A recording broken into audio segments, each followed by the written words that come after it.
Back with another poetry analysis for the Noetic Humanities Teaching app is Holly Holt. She'll be discussing Sea Fever by John Masefield. Take it away, Holly.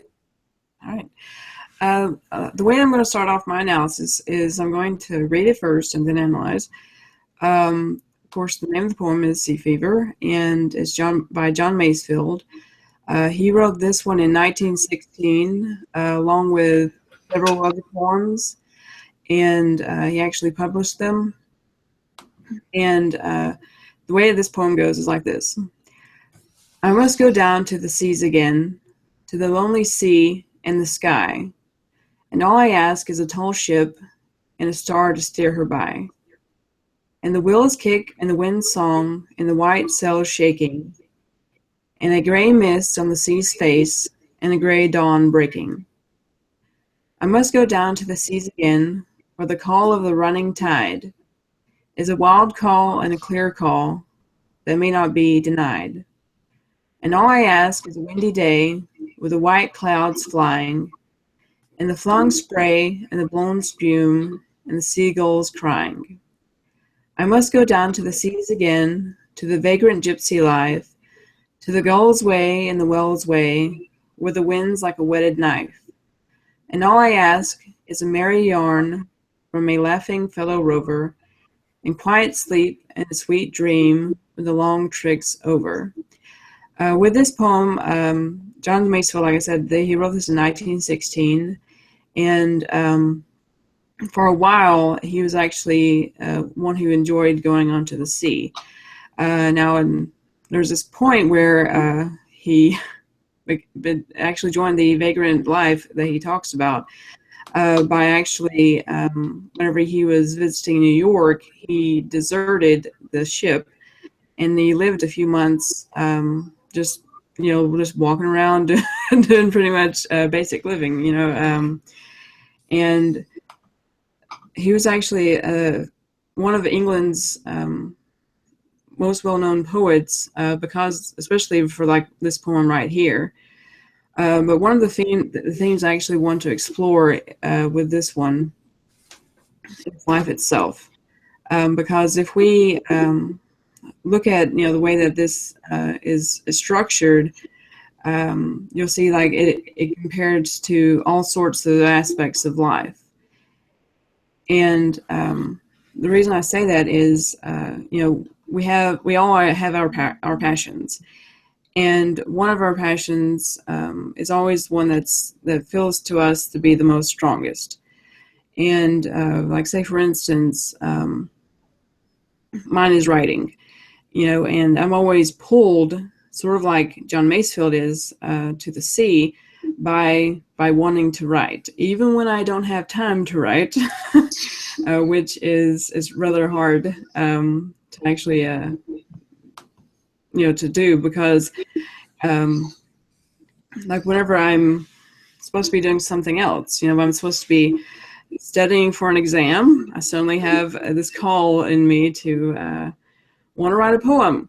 Like, okay, you don't have time for this, but then there's part of you that goes, I need to make time for this. I need to write this poem before it drives me crazy. And then of course, what is a fever? Some say, fever, of course, is when you're sick. But whenever you hear that song, gives me fever, you don't feel sick when you're hearing that song. You feel a sense of passion. And we all have a fever, be it like with mine would be writing. Others are like drawn to sports.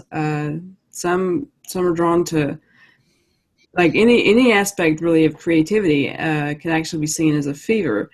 And because some people just don't understand it, and they believe that it's some sort of sickness, and it's like, it's not a sickness, it's just the way we are. And I also like at the end of this poem, and all I ask is a merry yarn from a laughing fellow rover, and quiet sleep and sweet dream, the long trick's over. And the trick is sort of like a shift on a ship, like sort of like in any workplace, And of course, this you can actually relate it to, to life as well as to death. And the reason I say that is because once you've finished this long life of yours, what more could you want than a quiet sleep and sweet dream, And of course, I also love the way that he uses color. One of the sources that I looked into before I started analyzing this, I was analyzing this poem, noticed that sometimes he would actually use gray as in Gray instead of Grey. And that's actually one of the words that was really confusing to me whenever I was first learning to read, was why do they use Grey and not Gray? Because greyhound would be Grey, but naturally it would be gray, Gray. But I really thought that was very fascinating. I also found it fascinating that he, once he started reading poetry, one of the poets that he read was actually the grandfather of one of my favorite authors, which is Daphne du Maurier.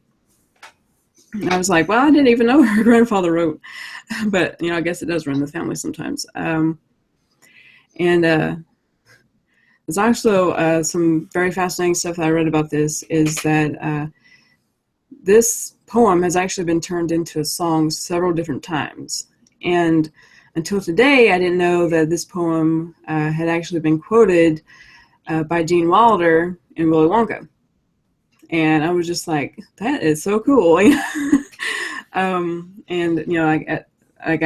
was reading it, I was just like, yeah, okay. So because the line that was actually referenced is, all I ask is a tall ship and a star to steer her by.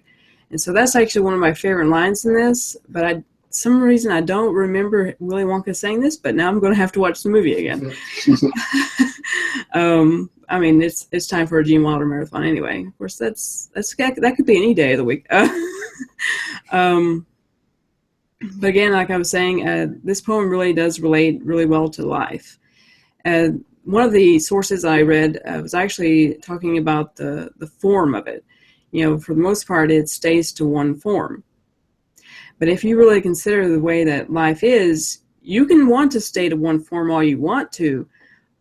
Chances are your life is not going to go as peachy planty as you want it to be. Because there's sometimes where, like, you want your life to go one way, and you want to, like, all of this, all you ask is a tall ship and a star to steer her by. Sometimes life is going to be rocky. It's going to be like the ocean. It's going to toss you around a few times before you actually get back to land. Another thing I also enjoyed about this poem is the way that he repeated, like, the first phrase of the line, which is, I must go down to the seas again. So he doesn't only say it once, though. He says it again and again and again. And, I thought that was very interesting. Of course, every time that we're drawn to what we love, we are going to be drawn to it again and again and again, even if we don't want to, even if we don't have time to when the exam's coming. Like some of the comparisons throughout this is very interesting. Like, all I ask is a windy day with the white clouds flying, and you can see all sorts of visuals throughout this poem. And it's because he actually lived this kind of life. It was actually through his voyages on sea that he just decided that he wanted to be a storyteller. And I'm actually glad that he did, because I enjoy this poem. And the more that I read it, the more that I enjoy it, which is kind of cool. Like I said, like, we have like a gray mist. We have all sorts of colors. We have all sorts of, like, we even have a well in this poem. So everything is actually, remembered by him because of the fact that he lived it. And, it's one thing to, some people say, write what you know.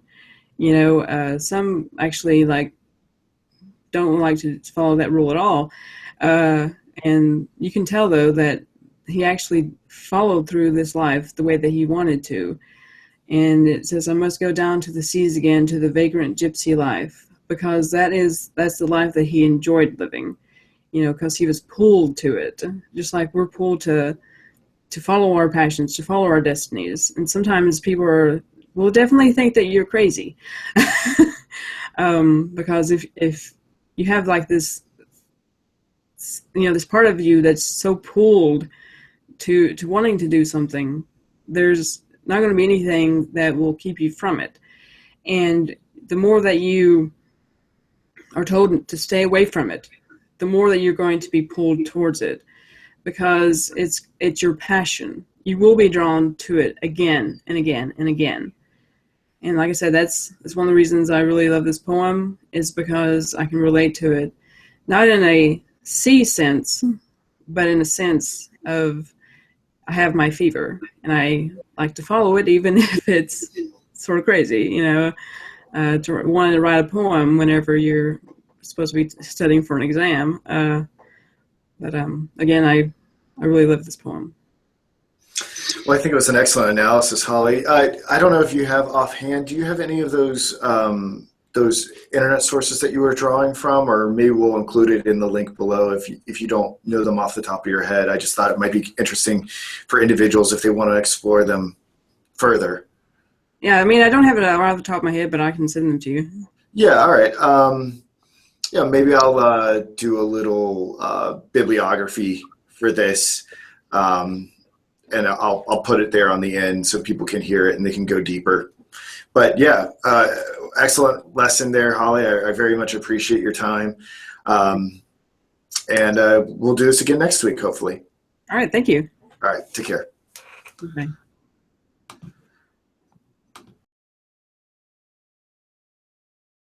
This is the digital bibliography to Holly Holt's analysis of John Masefield's Sea Fever. She apparently used the John Masefield entry of Wikipedia, the Saltwater Poems and Ballad entry into Wikipedia, Masefield's Sea Fever analysis from schoolworkhelper.net, classonthenet.blogspot.com, and enotes.com. The particular entry is what is meant by the last line of the poem Sea Fever by John Masefield. So if you want to do some further reading about John Masefield's Sea Fever, go check those out. Go download the Noetic app. Hope you enjoy it.